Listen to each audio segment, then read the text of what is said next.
Magandang araw mga kaibigan. Bigyan natin ngayon ng reaksyon, opinion, itong post ng Batas PH tungkol ito sa kahilingan ni Senator Kiko Pangilinan sa Supreme Court. May pahayag siya. Okay. Senator Kiko Pangilinan has urged the Supreme Court to consider issuing a status quo ante order and call for oral arguments on the impeachment case against Vice President Sara Duterte. Okay. May dagdag pa ito ni-research ko anong ibig sabihin ng status quo ante order. Okay. It's an order of the court ordering the parties to maintain or revert to the last actual, peaceable, uncontested state of things which preceded the controversy. Okay. So, kung may status quo ante order ang Korte Suprema, parang bumalik lang sa dati na parang wala pang desisyon ang Supreme Court sa impeachment. Parang imposibleng mangyari. Kasi nga, nagdesisyon na nga sila 13-0, bakit sila magbibigay pa ng status quo ante order? Malabo. Tapos yung oral arguments, kailangan din daw magkaroon ng oral arguments. Anyway, in a statement, Pangilinan noted that the idea was first proposed by retired Chief Justice Artemio Panganiban amid the mounting call for the High Court to revisit its factual findings on the ruling that declared unconstitutional the articles of impeachment against Duterte. Ito ang payag ni Senator Kiko. By doing so, all parties, the Senate, the House of Representatives, the Supreme Court, and the wider legal community can take, pause, step back, and prevent the nation from sliding into a spiraling abyss of constitutional war of attrition, both in words and in deeds. Again, maganda itong sinasabi niya kung papayag ang Korte Suprema. Kailang may opinion. I hope I am wrong. Malabo.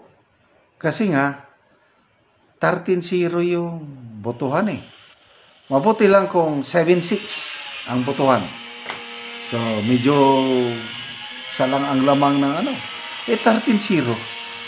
Bakit parang ni-reverse mo yung decision mo? Parang hindi ka sigurado sa decision mo na Korte Suprema, bakit ka after having a unanimous vote, tapos mag-status quo ante-order ka, it does not make sense.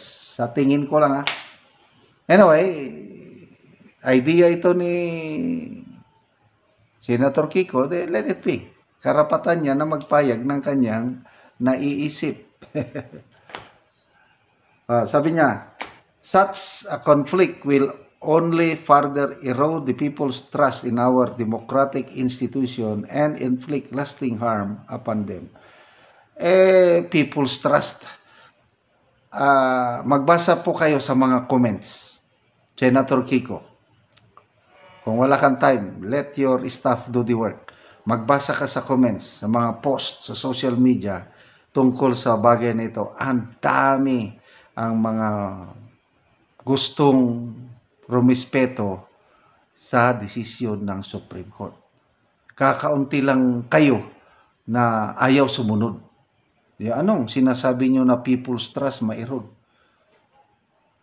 Klaro kayo sa mga comments na nagsalita ng Supreme Court. Bakit? Total, hindi naman inabsuelto ng Supreme Court si BP Sara. Nandyan pa rin yung kaso. Kailang ito lang procedure na nangyari, yung ginawa ng mga kongresista, violation nga ng konstitusyon. Yun lang ang ikinorek ng Korte Suprema. Mag-file ulit kayo sa February 6. Mahirap bang sundin yun? Or ayaw nyo lang tanggapin na talo kayo? O itong ginagawa, lalo na yung ginawa ng House. Yung pag-file ng motion for reconsideration, okay yun. Kailang yung Speaker of the House magsabi na impeachable officials ang mga maestrado sa Korte Suprema. Mahirap yun. Na parang nagbabanta. Winawarningan mo ang mga maestrado. Parang i-impeach ang buong Supreme Court. Yun ang yun ang constitutional crisis. Yun ang pagsabihan nyo. Yung mga... Hindi itong tapos na po ang desisyon. Mahirap na. Suntok sa buwan ang hinihiling ninyo. Okay. The Senator also called on the Supreme Court to act on the motion for reconsideration filed by the House that they will give the justices an opportunity to review their own ruling in the case. Yes. Pwede ito. It's within the due process, yung filing. And I hope the Supreme Court will act on it very, very fast. We respectfully appeal to the Supreme Court as the final arbiter of all constitutional disputes to navigate through the motion for reconsideration towards the path enunciated in its own ruling in the case Civil Liberties Union versus Executive Secretary of harmonizing and giving legal validity and binding effects to the constitutional prerogatives, powers, and duties of the Supreme Court, HOR, and the Senate. So, ito, medyo, sa tingin ko lang, opinion ko lang ito, attempt po, it's a desperate attempt of Senator Kiko na hindi pa matapos, hindi pa ma-dismiss yung impeachment sa Senado. Kasi nga, bukas, bubutuhan na. At aminado na sila na 19 to 20 senators ang boboto na i-dismiss na ang impeachment sa Senado. Wala na. Kasi 19 to 20 senators ang gustong sumunod sa ruling ng Supreme Court. So, ito, again, it's an attempt. Okay lang. It's good to attempt. Kung mag-issue ang Supreme Court ng SC anti-order, edi panalo siya. But again, suntok sa buwan ito. Maraming salamat mga kaibigan sa inyong pagsubaybay sa ating channel. Nakakatulong kayo ng malaki sa tribong Talandig ng Bukidnon. Ang sweldo natin, namimigay tayo ng libreng yero at pako sa tribo para makapagpatayo naman sila ng mas maayos na tirahan. Panoorin niyo ang video na ito. Muna ni ang yero abot na gyud kadtong itabang sa mga tao nga nagkinahanglan og tabang kadtong mga daot na ilang balay. So muna ni siya 450 ka yero ang gi-deliver. So muna ni sila ang matagaan og yero.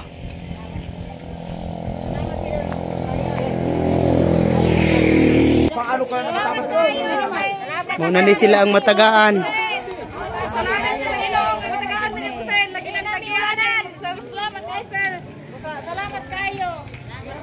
Salamat kayo sa mga nakatagrag yun.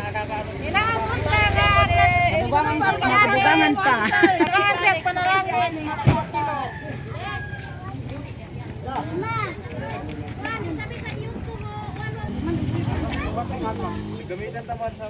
Oo, pick up apa sa din yan sa kandin. Ano na nakulong sa lantan. Balik at mag-ibig pa na. Sa lantan ba? Masiguro baka sa lantan mo para mag-ibig.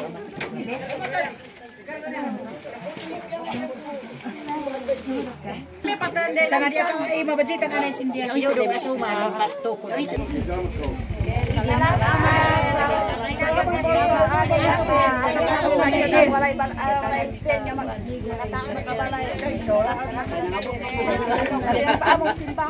Kanang malipayon ba?